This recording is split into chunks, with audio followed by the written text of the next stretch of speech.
A blessed and a pleasant day to everyone. To all our beloved pastors, leaders, members of the Women's Missionary Union, and to everyone joining us online today, especially our dear sister in Christ, warm Christian greetings to each one of you. On behalf of the Women's Missionary Union, of the Tulunan South Association, TULSOA, it is my great joy and privilege to welcome you to our Southern Baptist Philippine Women's Missionary Union Prayer and Devotion Gathering. We are truly honored and grateful to serve as your host for this week's online fellowship. We thank the Lord for this wonderful opportunity for us to gather, even through an online platform, united with one heart and one purpose, to seek God through prayer and devotion. In times like this, prayer continues to be our greatest source of strength, guidance, and hope. Our theme for today, prayer walking, anchored in 2 Chronicles chapter 7 verse 14, reminds us of God's powerful promise to His people that when we humble ourselves, pray, seek His face, and turn from our wicked ways, He will hear us from heaven, forgive our sins, and heal our land. This verse calls us, as women of faith and as God's people, to walk closely with the Lord in humility, repentance, and faithful prayer, not only within the walls of our churches, but also in our homes, communities, and wherever God leads us. Indeed, prayer is not only something we say, it is a walk of faith, a daily commitment to seek God's will, and to trust Him in every step we take. As we begin this program, may this time of prayer and devotion inspire us to deepen our relationship with the Lord, strengthen our commitment to His mission, and encourage us to continue walking faithfully in prayer for our families, our churches, and our nation. Once again, welcome to our Southern Baptist Philippine Women's Missionary Union Prayer and Devotion. May the Lord richly bless our fellowship today and be His presence guide every part of this gathering. Thank you very much, and may God bless us all. Let us pray. Our gracious and loving Heavenly Father, we come before you today with hearts full of gratitude, even as we gather through this online platform. Though we may be in different places, we thank you, Lord, that your presence unites us as one body in Christ. Thank you for the gift of technology that allows the SBP, WMU, and members of the Tulunan South Association of Southern Baptist Churches to meet, pray, and worship together. We acknowledge that even in this virtual space, you are with us, moving in our midst and listening to every prayer. Lord, as we begin this time of prayer and devotion, we ask that you prepare our hearts and minds, remove distraction, calm every worry, and help us to focus on you alone. May your Holy Spirit fill its home and every place where your people are gathered right now. Forgive us, O Lord, for our sins and shortcomings. Cleanse us and renew our spirits, that we may come before you with Pure hearts strengthen our faith and deepen our desire to know you more. We pray for every member joining this gathering. Bless its family, provide for their needs, and bring comfort to those who are weary, sick, or troubled. Surround them with your peace and assurance. Lord, guide our leaders and every woman in this ministry. Empower us to serve you faithfully, to encourage one another, and to be a light in our communities, even beyond this online gathering. May everything we do today bring honor and glory to your name. Be with us from beginning to end. All this we pray in the name of our Lord and Savior, Jesus Christ. Amen. Good morning, everyone. Let us come to God in spirit and truth. Let's sing praises until God.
Kumusta po kayong lahat mga kapatid at lalong-lalo na sa lahat ng mga kasapi ng Women Missionary Union of the Philippines sa buong at sa lahat ng ating mga kapatid na nasa ibayong dagat, sa lahat ng ating mga pastor, sa mga tagapagtaguyod ng ating mga simbahan, Southern Baptist Church, naway ang pagpapala ng ating Panginoon ay mapasa ating lahat.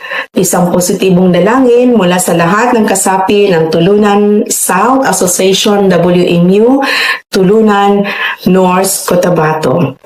Isa na namang bagong umaga mga kapatid na nagbibigay sa atin ng bagong pag-asa. Sa umagang ito, kung meron po kayong mga aklat, sabayan niyo po ako at buksan po natin sa ikalawang aklat ng Kronika, chapter 7, verse 14, na nagsasabing, "At ang aking bayan na tinatawag sa pamamagitan ng aking pangalan ay magpakumbaba at manalangin at hanap-napin ang aking mukha at talikdan ang kanilang mga masamang lakad.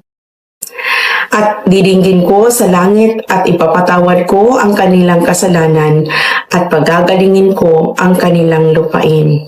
Isang napakagandang pangako mula sa ating Panginoon mga kapatid. Upang mas lalo po nating maintindihan ang lahat ng ito, tayo po muna ay manalangin para magkaroon po tayo ng kalinawan sa ating puso at isipan. Aming dakilang Diyos at Ama sa langit, maraming salamat po sa bagong umaga na iyong ipinagkaloob sa amin. Salamat sa iyong kabutihan, pag-iingat at sa biyaya na muli kaming makalapit sa iyo sa pamamagitan ng panalangin. Sa oras na ito, kami ay nagpapakumbaba sa iyong harapan. Inaamin namin na wala kaming magagawa kung wala ka. Linisin mo ang aming mga puso at ihanda mo ang aming isipan upang maunawaan namin ang iyong mga salita. Panginoon, habang kami ay nag-aaral tungkol sa kapangyarihan ng panalangin, buksan mo ang aming mga puso upang lalo kaming magtiwala sa iyo. Turuan mo kaming maging mga taong mapanalanginin at gamitin mo ang aming mga panalangin upang magdala ng pagpapala sa aming pamilya, simbahan at komunidad. Bigyan mo ako ng karunungan, kalinawan ng isip at kapangyarihan mula sa iyong Espiritu Santo upang ang bawat makikinig ay mapalakas ang kanilang pananampalataya. Lalong-lalo na po ang lahat naming mga kababayan ngayon na naiipit sa kabuluhan sa ibayong dagat. Ang lahat ng ito ay aming hinihiling at ipinagkakatiwala sa iyo sa makapangyarihang pangalan ni Jesus. Amen. Sa muli, isang magandang umaga mga kapatid at sabayan po ako. Sana po ito ang pag-uusapan natin ay magsisilbing gabay at paalala sa atin kung gaano tayo kamahal ng Diyos. Sa bagong talata na ating napakinggan kanina at nabasa ko, ang talatang ito na mula sa ikalawang aklat ng Kronika, chapter 7, verse 14, nais ipaalala sa atin na ibinigay ng Diyos kay King Solomon pagkatapos maitalaga ang templo sa Jerusalem. Ang bayan ng Diyos ay binigyan ng pangako kung sila ay babalik sa Diyos sa pamamagitan ng panalangin at pagsisisi, pagpapalain at pagagalingin ng Diyos ang kanilang lupain. Ang tanong, bakit nga ba tayo laging naninindigan sa kapangyarihan ng panalangin? Kasi ang panalangin ay isa sa pinakamaganda at makapangyarihang espiritual na gawain ng isang mananampalataya na hindi ito simpleng pagsasalita lamang. Ito ay pakikipag-usap natin sa Diyos. Ang Diyos na makapangyarihan sa lahat. Bakit tayo sa prayer humuhugot ng lakas para sa lahat ng mga hamon sa buhay na ating kinakaharap, lalong-lalo na sa kasalukuyan? Kasi naniniwala tayo na ito ay nagpapakilos sa kapangyarihan ng Diyos. Sa Biblia, maraming himala ang nangyari dahil sa panalangin. Isa na dito yung ginawa ng Diyos sa buhay ni Moses, 10 ng mga Israelites. No, ang daming mga milagrong ginawa dahil lamang yun sa panalangin. Pangalawa, makapangyarihan ang panalangin dahil nagbibigay ito ng kapangyarihan. Sabi nga sa Philippians chapter 4 verses 6 to 7 na hindi ka dapat mabahala sa lahat ng mga bagay. Bagkus, ang lahat ay dapat mong ipanalangin sa Diyos at bibigyan Kanya ng kapayapaan sa iyong puso. See? Kung tayo ay nanalangin, pinapalitan ng Diyos ang ating mga pag-alala ng isang kapayapaan sa ating puso. Sa ating panahon ngayon, ang prinsipyong ito ay mahalaga pa rin. Isa sa mga praktikal na paraan upang ipamuhay ito sa pamamagitan ng prayer walking. Paglalakad sa komunidad habang nananalangin tayo para sa mga tao at sa lugar na kung saan tayo napabilang. Sa ikalawang aklat ng Kronika, merong 4 na mahalagang prinsipyo ang nais ipaalala sa atin ng Diyos sa kapangyarihan ng panalangin. Una, yung humility, ang pagpapakumbaba ng bayan ng Diyos. Sabi nga, if my people shall humble themselves. Ang revival ay hindi nagsisimula sa labas ng simbahan, kundi sa loob mismo ng ating mga puso bilang mga anak ng Diyos. Kahit saang parte ng Biblia, mga kapatid, hindi sinabi ng Diyos na pagalingin kayo ng gobyerno. Pagagalingin kayo ng mga hindi nanampalataya. Hindi sinabi ng Diyos na pagagalingin kayo ng makasalanan. Pero, sinabi niya na, if my people, ibig sabihin, ang pagbabago ng komunidad ay nagsisimula sa pananampalataya. Living our beliefs, kapag tayo ay magpa-prayer walk, kinikilala natin na hindi natin kayang baguhin ang mga tao sa sarili nating lakas at sa sarili nating kaalaman. Hindi natin kayang baguhin ang komunidad dahil tanggapin natin ang katotohanan, mga kapatid, na ang mga nananahan sa bawat komunidad ay may kanya-kanyang prinsipyo. Ngunit, kayang baguhin ang lahat ng ito ng Diyos na makapangyarihan sa lahat.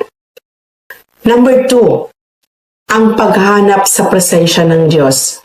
Hindi lamang sinabi ng Diyos na tayo'y manalangin, kundi hanapin ang kanyang mukha. Ibig sabihin, hindi lamang tayo humingi ng pagpapala, bagkus hinahanap natin ang presensya ng Diyos. Sa Jeremiah chapter 29 verse 13, sinasabi na, "You will seek me and find me when you seek me with all of your heart." Matatagpuan natin siya kung tayo'y manalangin ng taos-puso.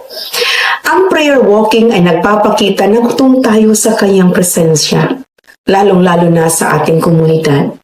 Habang naglalakad tayo, maaari nating ipanalangin ang mga batang naliligaw ng landas, ang mga batang nasa paaralan, ang mga pamilyang nagkawatak-watak, at lalong-lalo na ang ating komunidad, maging sa loob ng ating tahanan, at kahit sa ating mga puso't sarili.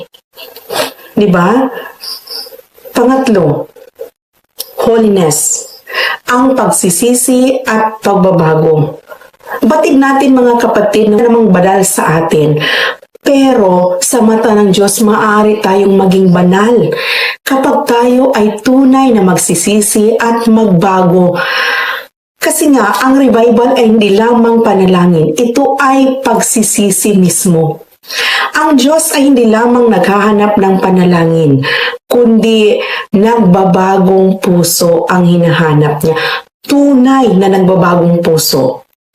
Sabi nga sa 1 John chapter 1 verse 9, if we confess our sins, He is faithful and just to forgive us our sins. Habang nagpe-prayer walk tayo, maaari nating hilingin sa Diyos na linisin ang ating mga puso, baguhin ang ating buhay at gawing banal ang ating pamumuhay. Ang tunay na pagbabago sa komunidad ay nagsisimula sa atin mismo. Kung gusto natin ng pagbabago sa ating lipunan, simulan natin sa ating mga sarili. At bilang mga alagad ng Diyos, maging epektibo ito kapag hayaan din natin na linisin natin mismo ang ating mga sarili. May nakakita mang pastor, nasa loob man tayo ng simbahan o wala, kailangan natin maging totoo sa lahat ng bagay. Pang-apat, healing. Ang pangako ng Diyos sa lupain. Sabi nga, then well are hearing from heaven and will heal their land. Sa puntong ito mga kapatid, merong 3 pangako ang Diyos. Una, nakikinig ang Diyos sa atin. Hindi siya bulag para hindi niya mapakinggan ang lahat ng ating mga hinanaing sa buhay. Pangalawa, nagpapatawad siya.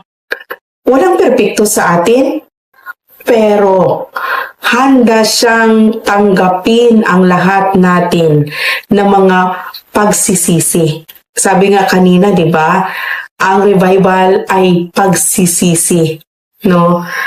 Pangatlo, siya'y nagpapagaling. Hindi lamang sa physical natin na karamdaman, kundi nagpapagaling siya sa spiritual natin na karamdaman. Moral healing, at kahit na sa family restoration at community transformation. Ang revival ay sa maraming lugar actually, nagsisimula na sila. Nagsisimula na ang iba sa ating mga kababayan na tanggapin ang hamon ng prayer walking. At ang lahat ng kanilang ginawa ay ipinapasa Diyos nila dahil tulad ng sinabi ko kanina, hindi lahat ng mga taong ating makasalamuha ay kilala at tanggap ang ating Panginoon. Ano nga ba ang nais iparating nito sa atin mga kapatid?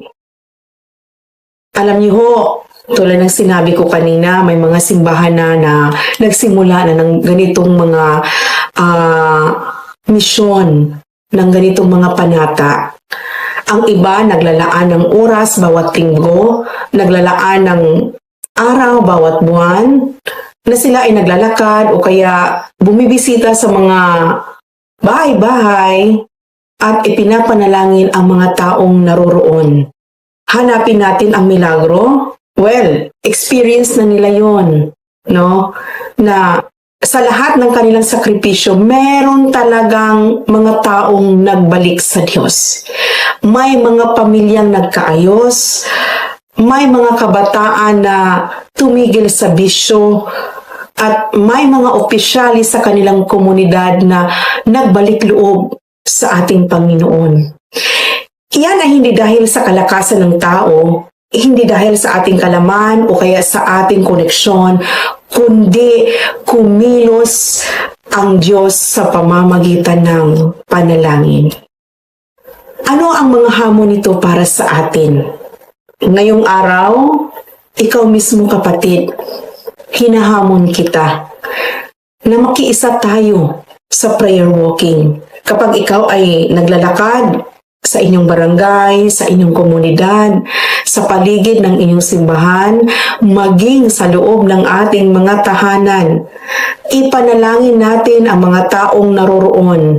Tandaan natin ang pangako ng 2 Chronicles chapter 7 verse 14 na kapag ang bayan ay nagpakumbaba, nananalangin, naghahanap sa Kanya at nagsisisi, dinggin ng Diyos ang panalangin at pagagalingin niya ang lupain. Naway maging gabay ito sa ating lahat at lahat sana tanggapin ang hamon na ito. Manalangin tayo. Ama naming Diyos, salamat sa iyong salita. Turuan mo kaming maging mapagkumbaba at mapanalanginin. Habang kami ay naglalakad sa aming komunidad, gamitin ang aming mga puso, dinggin mo ang aming mga panalangin at pagalingin mo ang aming lupain. Sa pangalan ni Jesus. Amen. For our response song, let us sing together, Almighty, Unchangeable God.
Good day. dear sisters and brothers in Christ. I thank God for this opportunity to share my testimony as a part of our prayer and devotion through His online platform, hosted by the Tulunan South Association of Southern Baptist Churches. Truly, we serve God who is not limited by distance, time, or circumstance, even though we are gathered virtually. His presence reaches each one of us right where we are. There was a season in my life when I felt overwhelmed and uncertain about the future. I carried burdens silently, trying to stay strong on my own. At times, I questioned God's plan and wondered why things were not happening the way I hoped. But in those quiet and difficult times, God gently reminded me to surrender everything to Him. Through prayer and devotion, even in simple personal moments, God began to change my heart.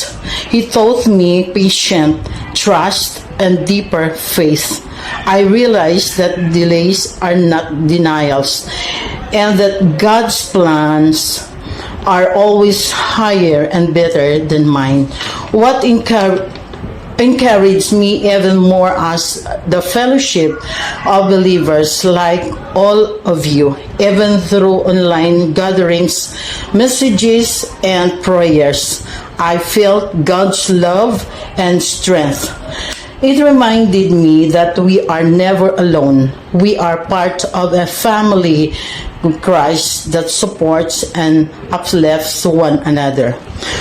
Today, I can say that God has been faithful through it all. He has provided in ways I did not expect, answered prayers in His perfect timing, and give me a peace even in uncertain situation. To everyone listening today, whatever you may be facing, I encourage you, hold on to God, continue to pray, continue to trust, and continue to believe.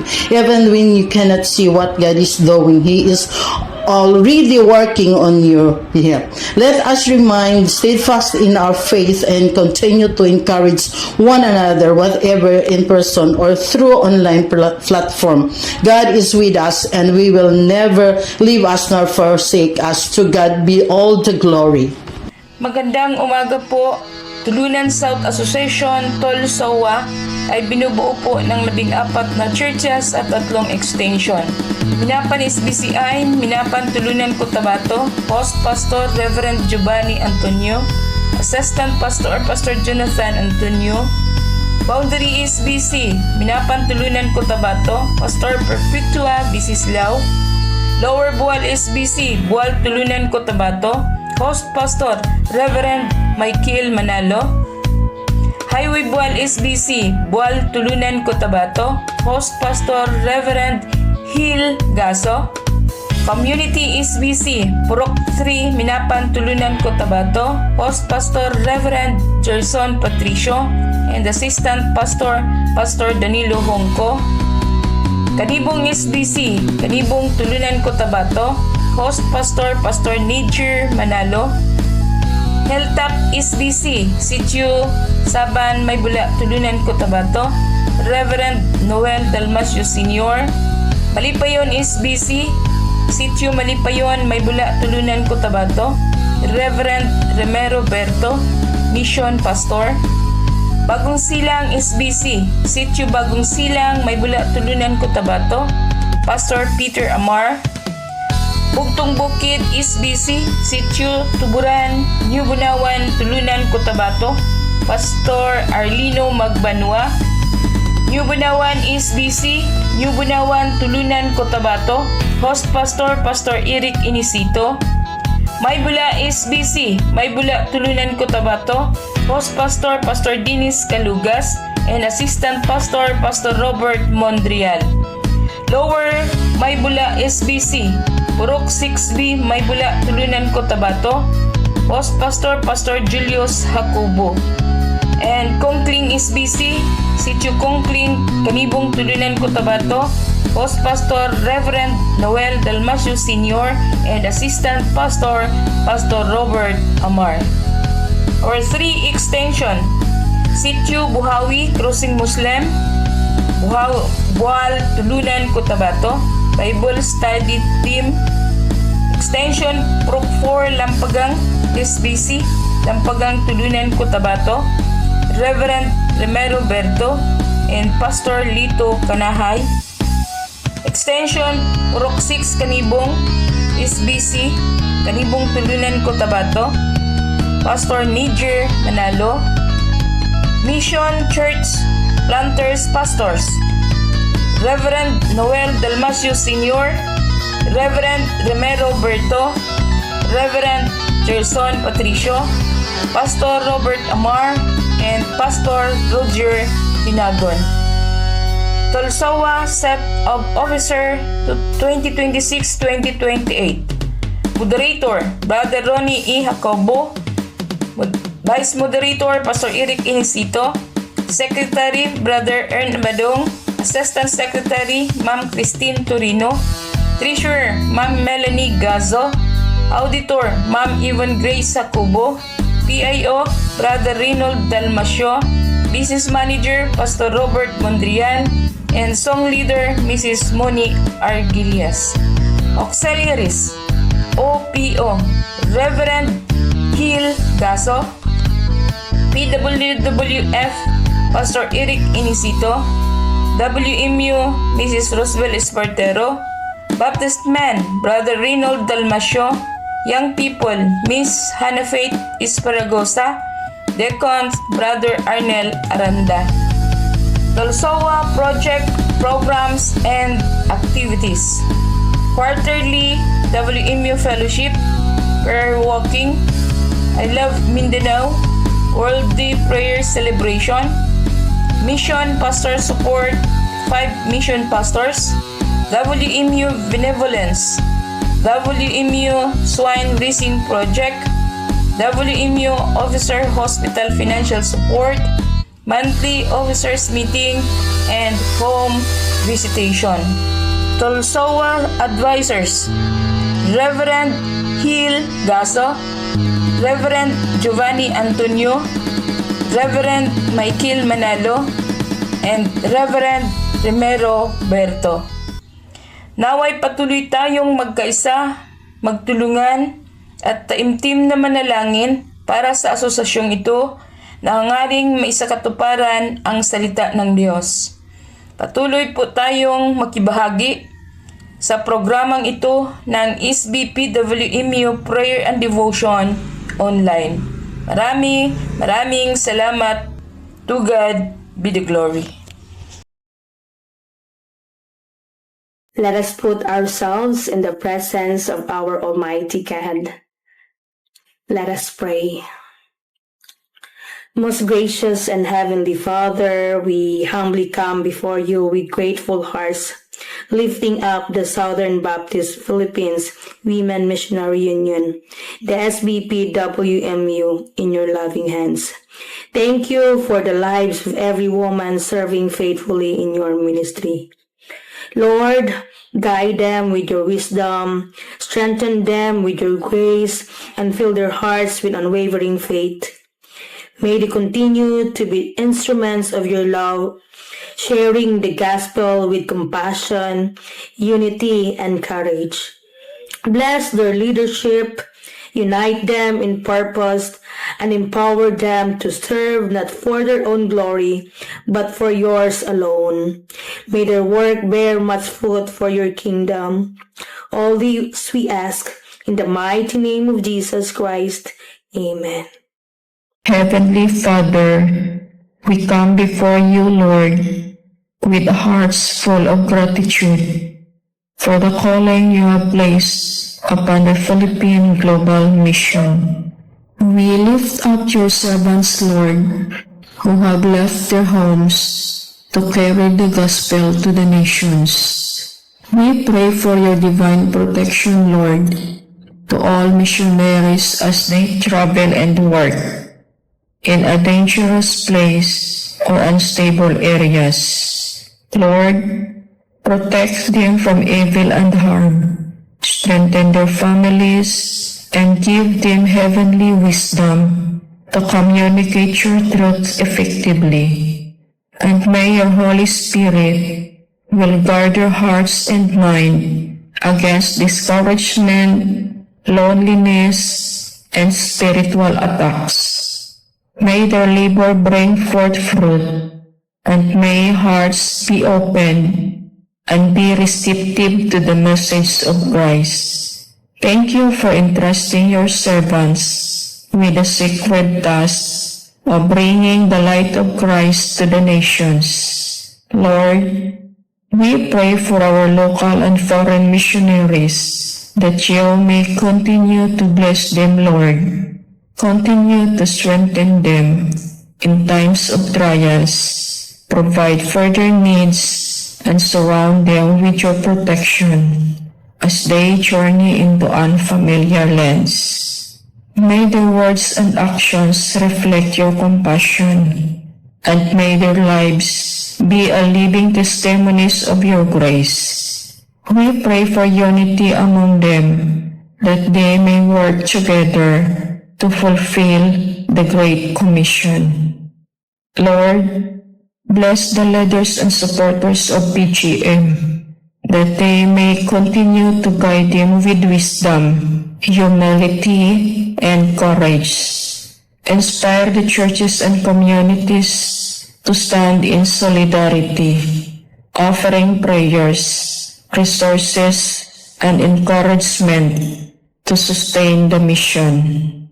Father, may the seeds planted through these ministries bear fruit that will last, transforming lives, building communities of faith, and glorifying your name across the world. We entrust all missionaries' concerns to you, Lord, knowing that you are faithful to complete the good works you have begun. In Jesus' mighty name we pray. Amen.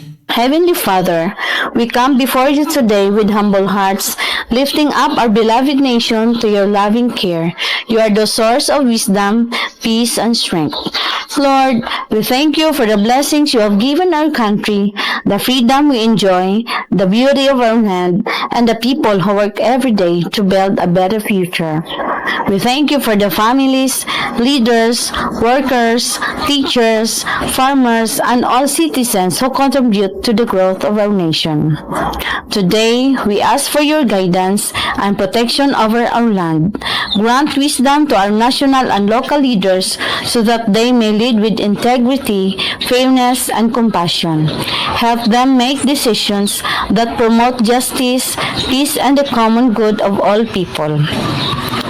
Lord, strengthen the unity among our citizens, remove divisions, hatred, and misunderstanding from our hearts. Teach us to respect one another, to work together, and to care for those who are in need. Help us become responsible and compassionate citizens who seek not only our own welfare, but also the welfare of others. We also pray for those who are suffering, the poor, the sick, the unemployed, and those affected by disasters and hardships. Comfort them with your presence and provide them with hope and support. Use us as instruments of your love so that we may help bring relief and encouragement to others. Father, bless our youth and guide them to become responsible, wise, and morally upright leaders of tomorrow. Help them grow in knowledge and character and faith so they may contribute positively to our nation. May your peace reign in our country, protect our communities from violence, corruption, and injustice. Fill our nation with righteousness, honesty, and love. We entrust our nation into your hands, believing that with your guidance, we can build a peaceful, prosperous, and united country. Father, we place our trust in you, knowing that you are in control. Even in the midst of crisis, we believe that you are working all things together for good. All this we ask in your holy name. Amen.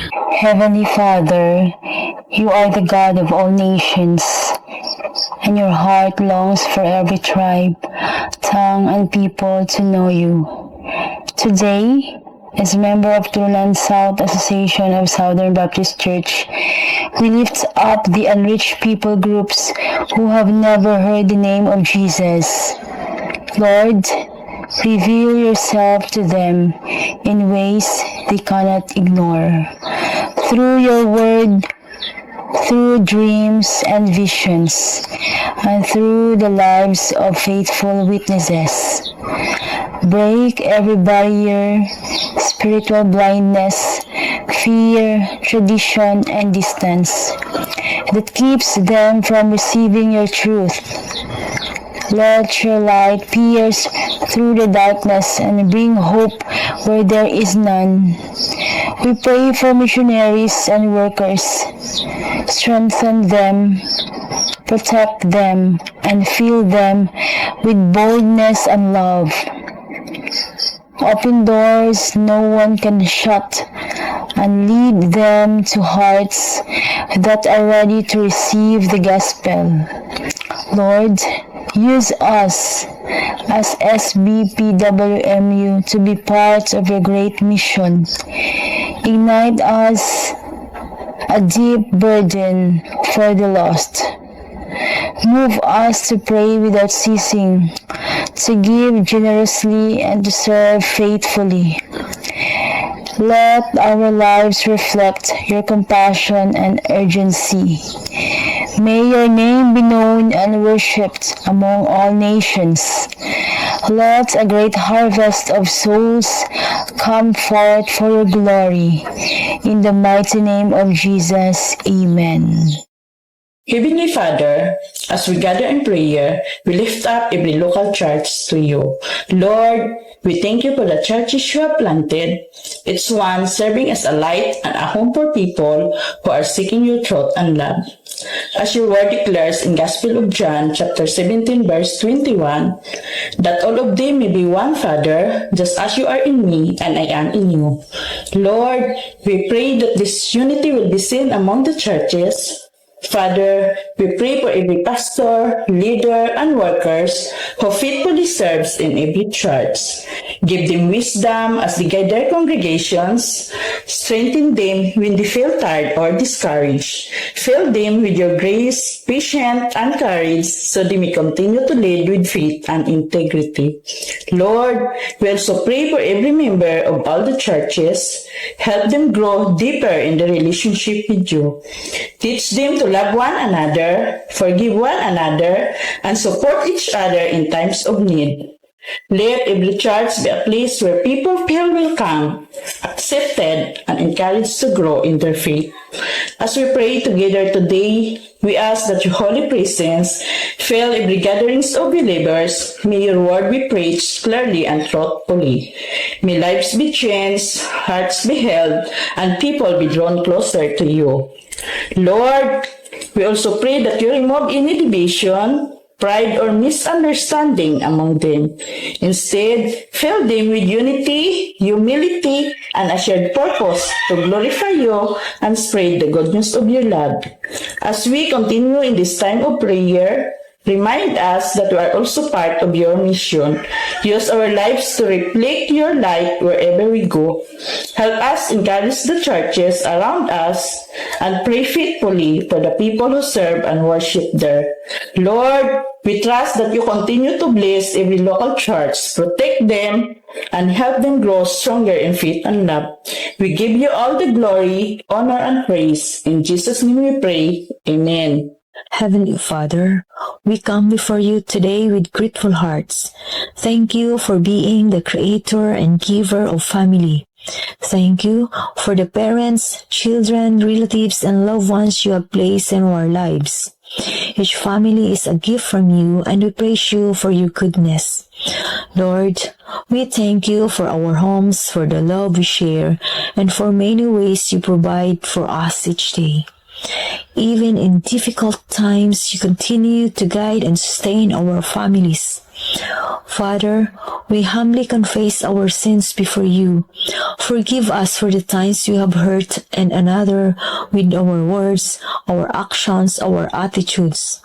Forgive us when you forget to show love, patience, and understanding in our homes. Cleanse our hearts and help us to live in unity, humility, and forgiveness. Lord, we lift up WMU families and all Southern Baptist churches around the world. Strengthen every family involved in ministry. May our homes be filled with prayer, faith, and a desire to serve you faithfully. Lord, we especially pray for families whose loved ones are sick. You are the great healer. Please touch those who are suffering from illness, pain, or weakness. Bring healing to their bodies, comfort to their hearts, and hope to their families. Give strength and patience to those who are caring for them. Let them feel your presence and your peace in the midst of their trials. Father, we pray for our nation, the Philippines. Bless our leaders with wisdom and integrity. Protect every community, strengthen families throughout our country. We especially remember the families of OFW who are separated because of work. Protect those who are far from home. Comfort their loved ones and keep their families strong despite the distance. Lord, we also lift up families across the whole world, especially those living in places affected by war and conflict. Protect them from danger, comfort those who are grieving, and bring peace to the nations that are suffering. May every family in the world come to know your love and experience the peace that you only can give. In Psalms 127:1, unless the Lord builds the house, the builders labor in vain. So Lord, help our families to honor you in everything we do. May our homes be places of prayer, faith, and kindness and love. We offer everything to you with thankful hearts. In the name of Jesus Christ we pray. Amen. Heavenly Father, today we came before you not just as individuals, but as one action. We lift up our country into your hands, knowing that our strength, hope, and future ultimately came from you, Lord. In times of our uncertainty and division, remind us that we are the people. Teach us to care for one another, to listen with humility, and to seek peace instead of conflict. We pray for our leaders. Grant them wisdom, integrity, and courage to choose what is right for the good of the nation. Remove corruption, pride, and selfish ambition, and replace them with hearts that truly desire to serve. We lift up nations in the Middle East to you, especially the countries affected by this war. Lord, our hearts are heavy as we see the suffering, fear, and loss that conflict that brings to many innocent people. We pray for peace in this region. Calm the violence, stop the destruction, and protect the lives of civilians, families, and children caught in the middle of this war. Guide the leaders of every nation involved, give them humility and courage to choose peace over destruction and dialogue over hatred. Protect our communities over families and our future generations. Help us as citizens to act with kindness, responsibility, and love for our country. We humbly approach your throne of grace, asking for divine instruction for the stop of that conflict.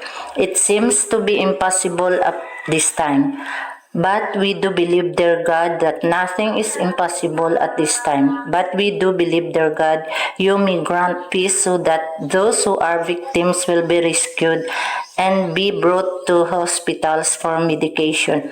We thank you, dear Lord, that you are loving and a helping God, and so we pray for your help to those who are trapped in any way in the danger zone. You may grant them, Lord, a way out for them to escape. Also, dear God, safe passage for those who are stranded as they can leave and go home to their respective countries. We thank you, dear God, for your divine mercy for those severely affected of the conflict. May you extend your loving comfort to the wounded emotions of the people. Let it be, Lord, that the respective government will find ways and means to help victims. And we thank you for all your provisions for those are thirsty and hungry people, children, much more of infants. Thank you, dear God. We surrender everything to you, hoping for your loving kindness to Jesus' name we pray. Amen. Manalangin tayo. Sa aming banal, makapangyarihan at mapagmahal naming Panginoon, kami po ay lubos na nagpapasalamat sa iyong dakilang katapatan sa bawat isa sa amin. Bilang mga kababaihan ng iyong mga lingkod, kami ay nagpapasalamat sa lahat ng panahon, sa pagbibigay sa amin ng pagkakataon na makagawa kami ng lingguhan na panalangin at debosyon. Kami ay sumasamo, Panginoon, na bigyan niyo po kami ng pusong puno ng pagpapakumbaba sa lahat ng panahon. Nang sa gayon, ang lahat ng mga gawain na iyong ibinigay sa amin ay magawa namin ng may kaligayahan at katagumpayan. Gamitin mo kaming mga grupo ng mga kababaihan sa patuloy na pagpalaganap ng iyong ebanghelyo. Sa lahat ng opisyales na bumubuo ng Southern Baptist Philippine Women Missionary Union, naway pagpalain mo sila at gabayan sa lahat ng plano at desisyon na kanilang ginagawa. Kasama na rin po, Panginoon, ang lahat ng opisyales at miyembro ng Tulunan South Association. Naway bigyan niyo po kami ng katatagan at patuloy na kagalakan sa aming paglilingkod sa iyo. Maraming salamat sa iyong pakikinig, paggabay at pagbibigay lakas sa amin. Tulungan mo kami, Panginoon, na magtiwala at magsunod sa lahat ng iyong kalooban. Ito ang aming samot dalangin sa pangalan ni Jesus. Amen.